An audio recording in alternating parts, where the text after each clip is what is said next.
Hello friends. Today is a different kind of video. It is a reading vlog. It is a one book focused reading vlog, which I don't do a lot, but I do really enjoy watching. I will say this will be completely spoiler filled, but it's probably not a book any of you have on your TBR. But you probably should, because I think it's going to bring me a lot of joy. I haven't read it yet, but I will read you the back cover and I will tell you the title right now, and it is called Night of the Crabs by Guy N. Smith. This is an 80s pulp novel, and it sounds amazing. Max for Max Reads found this series and we decided to do like a buddy read thing. There's a full review on his channel which will be going up before this reading vlog, so I will link it in the cards and down below. If you're not subscribed to Max by now, I don't know what you're doing with your life, but if you want to hear my full thoughts about the crabs, please go watch Max's video. I have a feeling we're going to just have a lot of fun. However, I also wanted to try and film a reading vlog for this, because I think it's going to be a lot, and I think I want to commemorate my reading of the first book in this crab series. Yeah, you heard that right. This is a whole series. There's like 7 or 8 books in this series. This is a reprint from 2017, I think, of the original books, but I'm very excited for it. I can reach for a well-worn book to give me an escape. There's a lot going on here. There's a lot to like. I like that it says in the tradition of the rats, Night of the Crabs.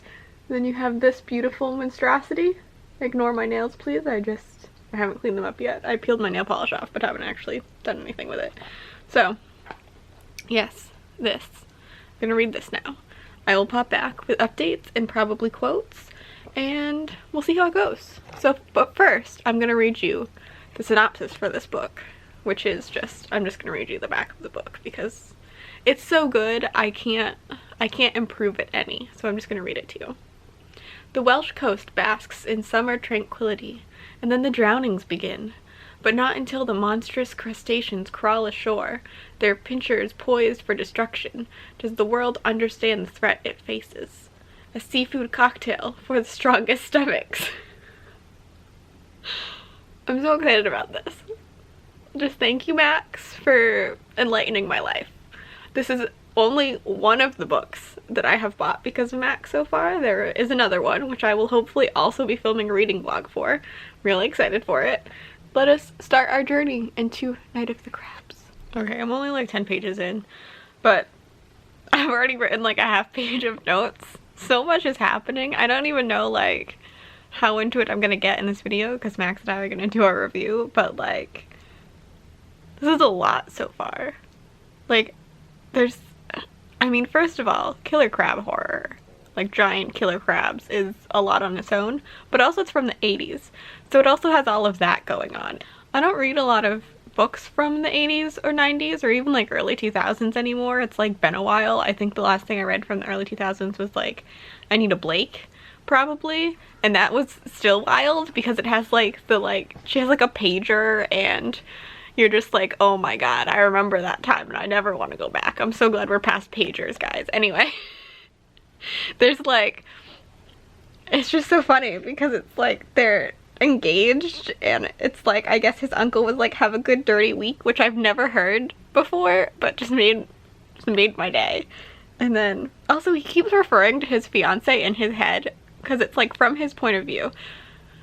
To tell you, this starts off with a couple on like a holiday for a few days in Wales, and they're engaged and everything, and they're, hold on, I don't remember his name. I don't remember the guy's name. He doesn't matter. I mean, he's dead. What's his name? Ian. Oh, of course his name is Ian. But anyway, Ian, the guy, keeps referring to his fiance as her full name. He keeps thinking Julie Coles, like her full name, which just seems really weird to me. I don't think I've ever read that in a book before, so that's interesting. I also really did love the description of the crab claws as garden shears with serrated blades. That's fun. We're loving this so far. I don't know who we is, but it's really great so far. I've already decided 10 pages in I need to read more pulp novels, and I'm really, really glad that I have already ordered another one that Max recommended because I am so ready. Yeah. So let's see how the crabs go. We're gonna join dear old Uncle Cliff in a second to see what he's up to. Inside the house, Cliff Davenport stood with his back to the closed door. He knew in his heart that he would never see Ian Wright or Julie Coles again. The drama. I'm so here for the drama. Okay, I honestly don't remember my last update because I'm 40 pages in now and so much has happened. There's so much going on. This book is amazing. I have like over a page and a half of notes already about like what is happening. There's one part where there's like 3 or 4 sentences in a row that use exclamation points. And also everything is so British. At one point he says the tide was well out, and then he said they keep well clear, and I was like, this is so British. Yeah, he has a plucky like kind of like assistant investigator now. Her name is Pat. She's 25, so I think she's like more than 10 years his junior. Also the line, after all, they're still not certain about the Loch Ness Monster was said. And I just loved that. Also, it's already begun. The crabs are attacking. Was just real good. And him looking at like one thing in the ground and being like, crabs. You're like, what? Wow. That's what, you have no proof. You have some marks in the sand and you go, oh yeah, crabs. And then they must be as big as sheep. That's not as big as I expected them to be. And it's almost like kind of funny. Like I realized that that's a terrifying size for a crab. But also to me, sheep size is like dog sized. So I'm just thinking about like crab dogs. So it's going really great. Also there's a lot of loin mentioning. There was already some loin mentioning in the first chapter with the couple that died, and now Uncle Cliff is having some loin steering. His loins were fully charged with emotion is part of the sentence that I really loved. And also, they got back to the bed and breakfast they're both staying at. And now they're having crab for lunch. I just like...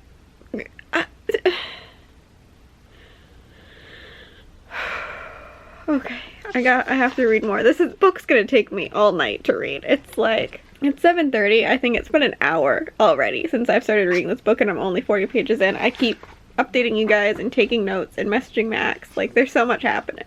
Anyway, I'm gonna keep reading.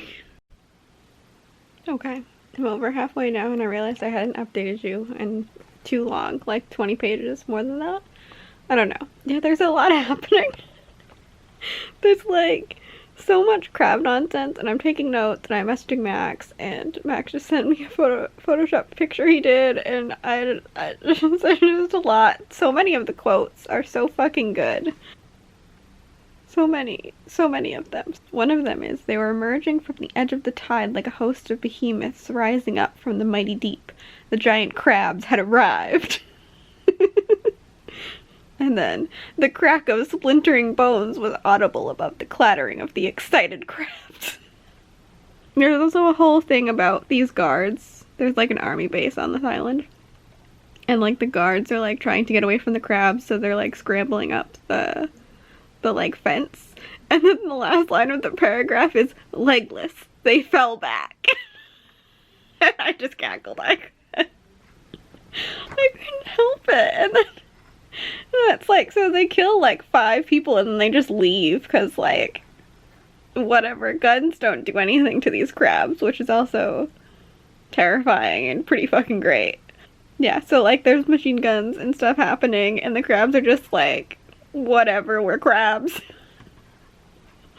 So I'm just about halfway through this book now, and I've never loved anything more, honestly. If it wasn't for some of the things that seriously date this book, I would probably end up giving this a 5 stars.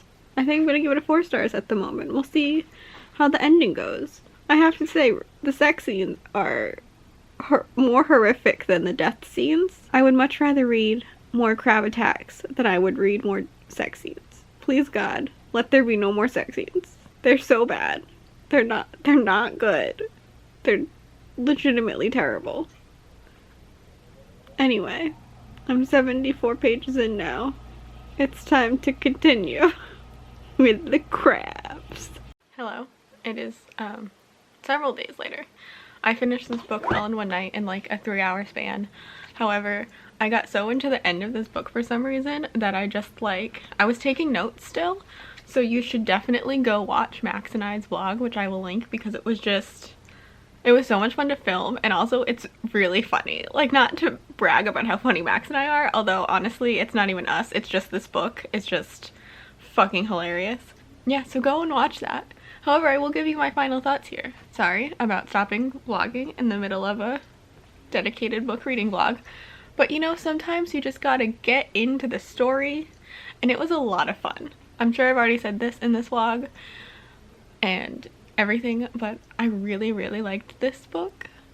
It was ridiculous. Obviously it had problems. It's a pulp novel from the 80s, like obviously there are problems, but also there were just like killer crabs, so like the nonsense level that this book on was just like out of this world. It was so much fun. It was ridiculous. I did end up giving this a 4 stars, which felt ridiculous, but I really liked it. You should go see what Max ended up rating it by watching a review. I'll stop plugging it now, except for one more time at the end, I promise. Yeah, but like overall, this is gonna get kind of weird for a pulp crab book. Overall, I feel like the main thing that this book did for me is that it reminded me how much fun reading can be, because I feel like we forget about that a lot, especially people that are trying to like make videos for booktube and like get things read, or people who, like me, have been in a terrible reading slump for over a year. Like, yeah, I've been reading things and I finished my 100 book challenge last year, but I have not been like as excited about reading as I used to be, and I feel like this weird horror pulp crab book really made me more excited for reading again in a really weird way. So thank you again, Max, for bringing this into my life. I'm so excited for whenever we get to book 2, because we will be reading book 2 and we will also be reviewing it on Max's channel.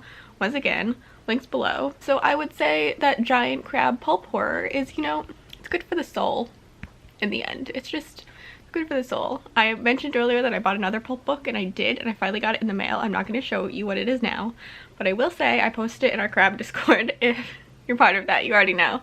But I'm hoping to also do a reading vlog of that, because I think it's going to be even more ridiculous than this. It's more like sci-fi spaceships stuff, and it just seems wild. Honestly it seems wild, so I'm really excited for it. Yeah, I guess that's all I have to say. I would recommend reading this weird crab book. Obviously it is like crab horror, so there are some like there's a lot of death and dismemberment by crab pinchers, and some like sexism and ableism, and it's not like great. But if you take in the fact that it was the 80s and it is just pulp horror, like, and I would recommend this to people who have ever watched the movie Jaws and been like, but would be better with crabs, because that's what this is. And you know what? I love Jaws as a movie. It's a great cinematic masterpiece. However, it would have been better with crabs, as we can all, you know, agree now. So if you can, this book is like $5 on the Kindle store, at least in the US, so like, go read this book. It's ridiculous. It's so much fun. Highly recommend it. And if you end up reading it, please let me know your thoughts in the comments, or like DM me on Discord or Instagram or Twitter or whatever. Just like yell your thoughts at me, because I need more people to read this book, because it is just so good. I will leave you now. I promise I will stop talking about this crap. I probably won't stop talking about it, but for now in this video, I will stop talking about the weird crab pulp horror book. I will probably mention it in more videos later in the future, and honestly I'm not sorry about that. Sometimes that's just how life is. So if you haven't already, go check out Max and I's joint review of Night of the Crabs by Guy Smith, because it was a lot of fun to film. It's a lot of fun to watch, even though I don't really like watching videos of myself, which is, you know, great for editing. But it was just like, it was ridiculous. This is a ridiculous book. I highly recommend it. Yes, so enjoy. If you have any other pulp recommendations you think that I would like to read, please let me know in the comments down below. I would be so interested. If you're someone that reads pulp novels regularly and like has feelings about it, please let me know. Please remember to like this video and subscribe to our channel if you are new. Life before death, Radiance. I hate to ask what happened to us. What led us us to this awful place we look out from. The dots of what we used